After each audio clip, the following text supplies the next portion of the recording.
Assalomu alaykum. Bugun sizlar bilan Markaz Hub botiga qo'shilgan yangilik haqida gaplashamiz. Bu yoqda web bo'limi qo'shildi. Buni bossanglar, demak, bu yoq oyna ochiladi. Ya'ni telefonda ham ochiladi, kompyuterda ham ochiladi. Bu yoqda login qilib olamiz. Tizimdagi parolimizni yozib kiramiz va o'zimizga kerakli bo'lgan filialni tanlaymiz.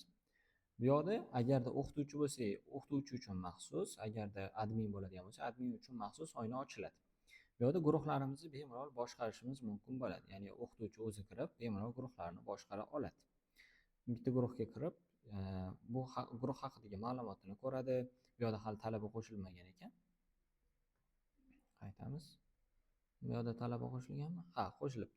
Hop, bu yoqda mana IT gruppasi haqidagi ma'lumoti, nechida bo'lishi, nechida tugashi, buni tarixlarini ko'rishi, mana bu yoqda yo'qlama qilinmadi degan yoki undan pul yechilganligi, yo'qlama qilinganligi uchun shu haqidagi ma'lumotlarni ham bemalol ko'rib tura oladi. Uni tahrirlashi mumkin, guruhni arxivga qo'shib qo'yishi mumkin va talaba qo'shishi mumkin yoki o'chirib yuborishi mumkin bo'ladi. Bu yoqda ko'rayotganinglardek, demak, talabani ma'lumotlari. Buni ichiga kiradigan bo'lsak, talabani ma'lumotlari chiqib keladi. Hop. Endi davomat bo'limiga o'tadigan bo'lsak, mana shu guruhga tegishli bo'lgan davomatlarni bemalol ko'rish mumkin bo'ladi. Botda bunaqa imkoniyat yo'q edi o'qituvchi uchun. Endi qo'shildi. Bu yerda bir kun yo'qlama qilindi, qolgan kunlari qilinmabdi. Qolgan kunlarini o'qituvchi o'zgartira olmaydi. Ya'ni masalan esdan chiqib qoldi, o'zi keyinchalik to'g'rilab qo'ya olmaydi. Faqatgina bugungi kuni darsi bo'lsa, o'shani ko'rishi mumkin va tahrirlay oladi. Bu yerda mana bitta talaba uchun keldi, kelmadini qo'yish mumkin yoki birato'la hammasini qilmoqchi bo'lsa, sanani ustiga bosadi va hammasini masalan keldi deb belgilasa, demak hammasi keldi bo'ladi. Endi bu yerda uy ishini qildi, qilmadi yoki sababli kelmasa, kelmaganligini sababini berish mumkin. Kasal bo'lib qoldi. Saqlash. Bu yerda o'sha ko'rinadi.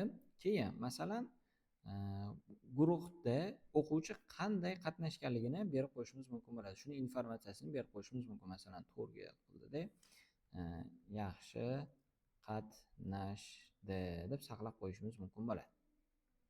Ya'ni qanaqa qatnashganligini aytib qo'yamiz. Bu har kunlik yozib borilsa, mana shu o'quvchi shu oy davomida har kunlik natijasini biz list qilib chiqarib bera olamiz ota-onasiga ko'rsatish uchun. Shunaqa yangi funksiyalar qo'shmoqchimiz. Xudo xolasa, keyinchalik bu listni olishni ham videosini chiqaraman.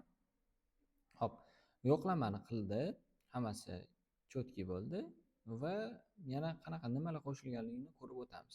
Ya'ni bu yerda filtr qila oladi bemalol, o'tgan oyligini ko'rish mumkin va hokazolarni ko'rish mumkin, ko'chirish mumkin. Ya'ni mana shu gruppasidagi barcha talabalarni boshqa o'zini gruppasiga ko'chirib qo'yishi mumkin bo'ladi. Bu yerda hozir boshqa gruppalar yo'q ekan.